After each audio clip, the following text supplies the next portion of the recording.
Maestra Falletta now. Until now, women have not had much chance to be conductors of orchestras. Makes no sense, of course. Think what the thick-headed world has missed.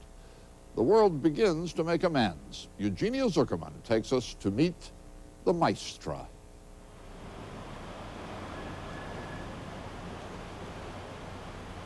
JoAnn Falletta is on her way to work, which is nothing unusual, except that in Southern California, where everyone drives, she walks to work.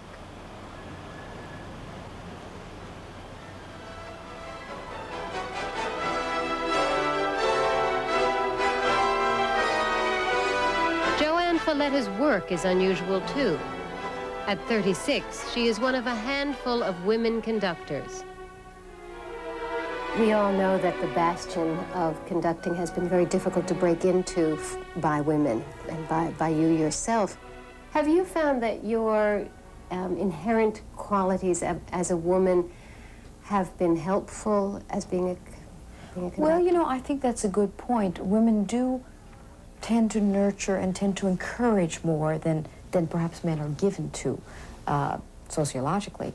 So that does help as a conductor. On the other hand, women are taught more to defer and to be less demanding than men are. And that can be a detriment as a conductor.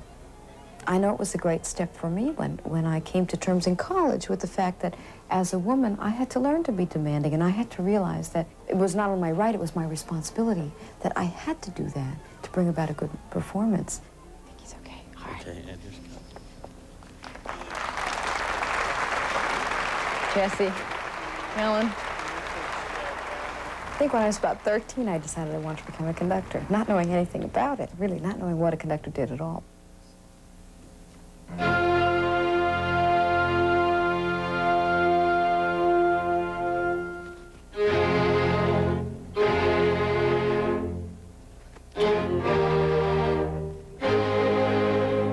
I thought of it as a very positive, noble cause, because I knew how I felt when I left the concert hall after hearing a piece of music played by an orchestra. I felt so uplifted, and I wanted to do the same thing, not ever suspecting all of the myriad responsibilities that a conductor actually has. And not ever suspecting, when she entered the Mannes College of Music, that she would be discouraged from becoming a conductor. They were very kind, but they said, no woman has ever done that, orchestral conducting, so think of something else, you know, and I persisted. So it took me a year to convince them. After that, she convinced the Juilliard School, and then she convinced the rest of the world, winning the prestigious Leopold Stokowski Conducting Competition and the Toscanini Conducting Award. It helped because it was a kind of a public stamp of approval for people who were not quite sure if a woman could really conduct. Anyone who is not quite sure now just has to listen. In Denver, where Falletta is the music director of the Denver Chamber Orchestra,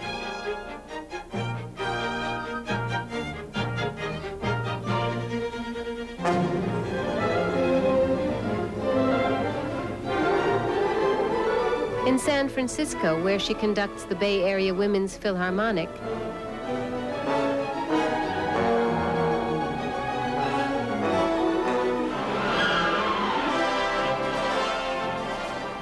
or in Long Beach, California, where there is a long waiting list to hear JoAnn Falletta conduct the Long Beach Symphony Orchestra.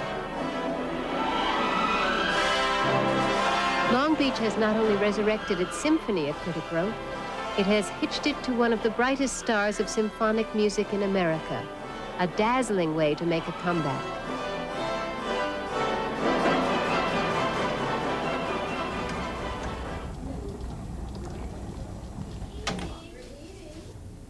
Whenever her hectic schedule allows, JoAnn Falletta comes home to Queens, New York, to spend time with her family and her husband, Robert. You must come from a warm and supportive family, am I right? I did. My family has always been supportive. I have to say they weren't always very happy about the idea of my becoming a professional musician. But we had a great sense of family love and a great sense of security there. And I think that that's helped me in a way, because being a musician and being an artist in any field is a very insecure profession. And somehow JoAnn Falletta brings that sense of family to the orchestras she conducts, especially the Bay Area Women's Philharmonic, now celebrating its 10th birthday.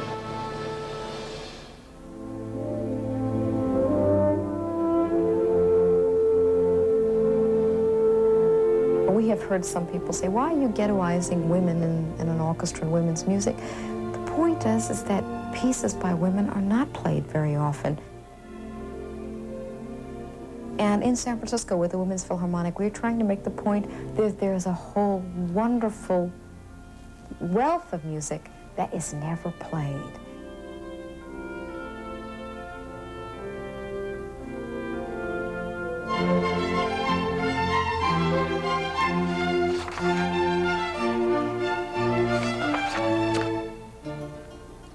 Last spring, JoAnn Falletta's first recording, a collection of works by 18th century women composers called Baroque Treasures, was released. Why were there not more great women composers? You know, in the music of the past that I look at, pieces by women like Clara Schumann or Fanny Mendelssohn, who people may know, there are enough flashes in those pieces of real genius to make me wonder what would have happened had they been encouraged to compose. Khadija, I'm very pleased to meet you. We had a nice talk about you, and I said I had to get to meet you. You don't have a clue that when you get out of school, that anything more will be required of you other than studying your score and conducting the rehearsals and the concert. As a music director, you learn that maybe that's half of your responsibility, and the other half is working in your community to make sure that the musical health of your orchestra stays sound. In Long Beach, Falletta packs the house for her pre-concert talks as well as for her concerts. As a season opener, The Miraculous Mandarin is certainly not a little risky. It's quite a controversial piece. This fall, the season opened with Bela Bartok's suite, The Miraculous Mandarin, which tells the story of a prostitute, some robbers, and their victim, the mandarin. Often, as musicians and music lovers, we feel that the problems of censorship will never affect us in music. You should know that The Miraculous Mandarin was a piece that suffered from exactly that problem.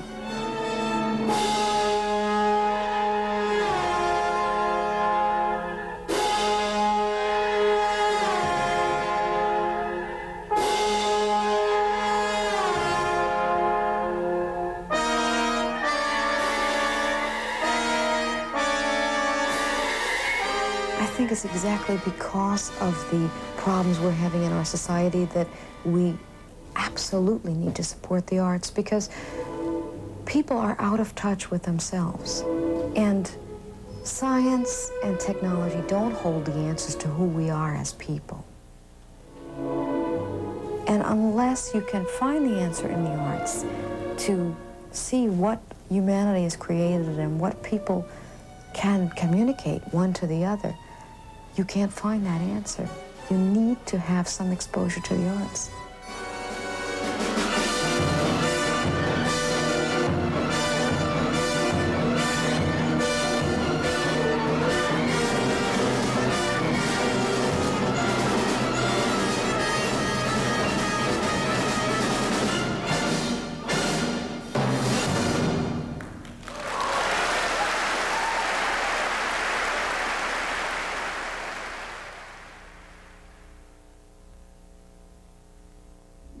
Technology has finally conquered space, the space between your teeth.